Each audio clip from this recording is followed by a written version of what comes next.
Sir, ಇಷ್ಟೊತ್ತು ಕಾರ್ಯಕ್ರಮದಲ್ಲಿ ನಮ್ಮ ಜೊತೆ ಭಾಗಿಯಾಗಿ ಸಾಕಷ್ಟು ಮಾಹಿತಿಯನ್ನು ನೀಡಿದ್ರಿ. ಒಂದು ಕಡೆ ಹೈಕೋರ್ಟ್ನಿಂದ ಅವರು ಬೇಲ್ ತೆಗೆದುಕೊಂಡಂಥ ವಿಚಾರ ಆಗಿರ್ಬೋದು, ಇವತ್ತು ಸುಪ್ರೀಂ ಕೋರ್ಟ್ ಕೊಟ್ಟಂಥ ಆದೇಶ, ಮತ್ತೆ ಈಗ ಮುಂದೆ ಪ್ರೊಸೀಜರ್ ಯಾವ ರೀತಿಯಾಗಿರುತ್ತೆ ಅಂತ ಕೂಡ ಮಾಹಿತಿಯನ್ನು ನೀಡಿದ್ರಿ. Thank you so much. Right, ನಾವು ಗಮನಿಸ್ತಾ ಇದ್ದೀವಿ ಯಾವೆಲ್ಲ ರೀತಿಯಾದಂಥ ಬೆಳವಣಿಗೆಗಳು ಈ ಕೇಸ್ಗೆ ಸಂಬಂಧಪಟ್ಟಂತೆ ಆಗ್ತಿದೆ ಅಂತ. ಸದ್ಯ ಎಲ್ಲ ಆರೋಪಿಗಳ ಬಂಧನ ಸಂಜೆ ಅಷ್ಟರಲ್ಲಿ ಆಗಬೇಕು ಅಂತ ಹೇಳಿ ಸುಪ್ರೀಂ ಕೋರ್ಟ್ ಆದೇಶವನ್ನ ಕೊಟ್ಟಿತ್ತು. ಅದರಂತೆ ಪೊಲೀಸರು ಎಲ್ಲರನ್ನ ಬಂಧಿಸುವಂತ ಕೆಲಸ ಮಾಡಿದ್ದಾರೆ.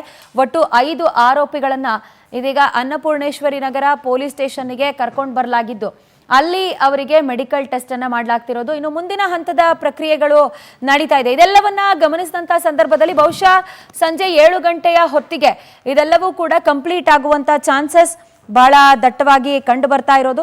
ಸದ್ಯ ಸ್ಕ್ರೀನ್ ಮೇಲೆ ಗಮನಿಸ್ತಾ ಇದ್ದೀವಿ. ಒಂದು ಕಡೆ ಪವಿತ್ರ ಗೌಡಳನ್ನ ಆಕೆಯ ಮನೆಯಿಂದ ಸ್ಟೇಷನ್ಗೆ ಶಿಫ್ಟ್ ಮಾಡುವಂತ ಸಂದರ್ಭದಲ್ಲಿ ಆಕೆ ಯಾವ ರೀತಿ ದುರಹಂಕಾರದ ವರ್ತನೆಯನ್ನ ತೋರಿದ್ಲು ಅನ್ನೋದು. ಇನ್ನು ಮತ್ತೊಂದು ಕಡೆಯಲ್ಲಿ ದರ್ಶನ್ ಮನೆಯಿಂದ ಹೊಸಕೆರೆ ಹಳ್ಳಿಯಿಂದ ಏನೋ ಅನ್ನಪೂರ್ಣೇಶ್ವರಿ ನಗರ ಠಾಣೆಗೆ ಶಿಫ್ಟ್ ಮಾಡಲಾಯಿತು. ಈ ಸಂದರ್ಭದಲ್ಲಿ ಹೆಂಗೆ ಕಾಣ್ತಿದ್ದಾರೆ ಅನ್ನುವಂಥ ಒಂದು ಫೋಟೋ ಕೂಡ ನಮಗೆ ಲಭ್ಯ ಆಗಿದೆ. ಸದ್ಯ ಎಲ್ಲ 5 ಆರೋಪಿಗಳಿಗೆ ಠಾಣೆಯಲ್ಲೇ ಮೆಡಿಕಲ್ ಟೆಸ್ಟ್ ಮಾಡಲಾಗುತ್ತೆ ಅನ್ನುವಂಥದ್ದನ್ನು ನಾವೀಗಾಗಲೇ ನೋಡ್ತಾ ಇದ್ದೀವಿ.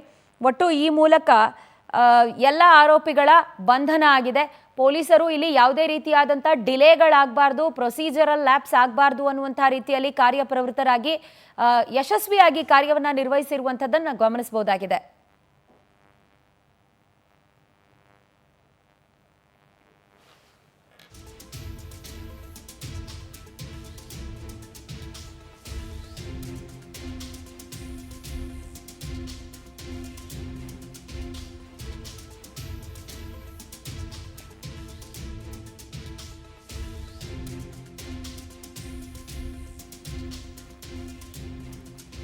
ಚಿತ್ರದುರ್ಗದ ರೇಣುಕಾಸ್ವಾಮಿ ಕೊಲೆ ಪ್ರಕರಣದಲ್ಲಿ ನಟ ದರ್ಶನ್ ತೂಗುದೀಪ ಸೇರಿದಂತೆ ಒಟ್ಟು 7 ಆರೋಪಿಗಳಿಗೆ ನೀಡಲಾಗಿದ್ದಂತಹ ಜಾಮೀನನ್ನ ಸುಪ್ರೀಂ ಕೋರ್ಟ್ ರದ್ದುಪಡಿಸಿತು.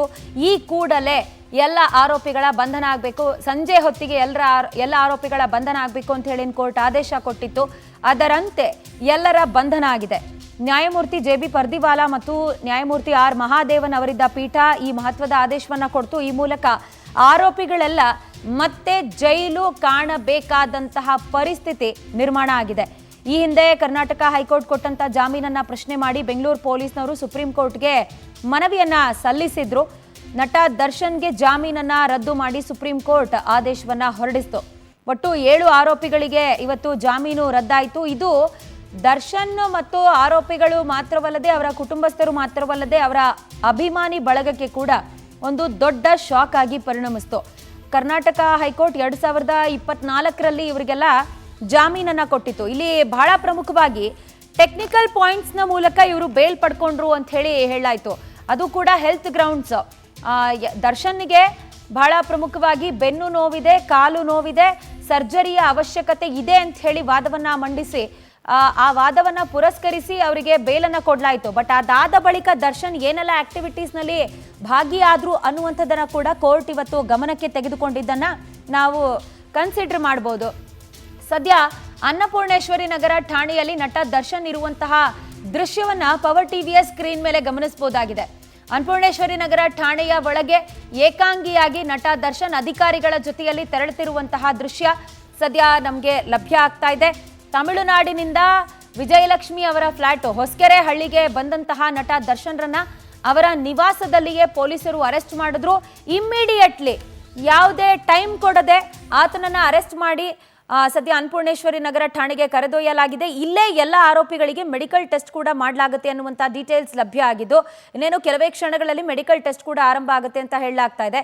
ಮುಂದಿನ ಹಂತದ ಪ್ರಕ್ರಿಯೆಗಳು ಯಾವ ರೀತಿಯಾಗಿರುತ್ತೆ ಅನ್ನೋದರ ಕುರಿತಾದಂಥ ಲೈವ್ ಅಪ್ಡೇಟ್ಸ್ ಅನ್ನ ಪವರ್ ಟಿವಿ ನಿಮ್ಮ ಮುಂದೆ ಇಡ್ತಾ ಹೋಗುತ್ತೆ.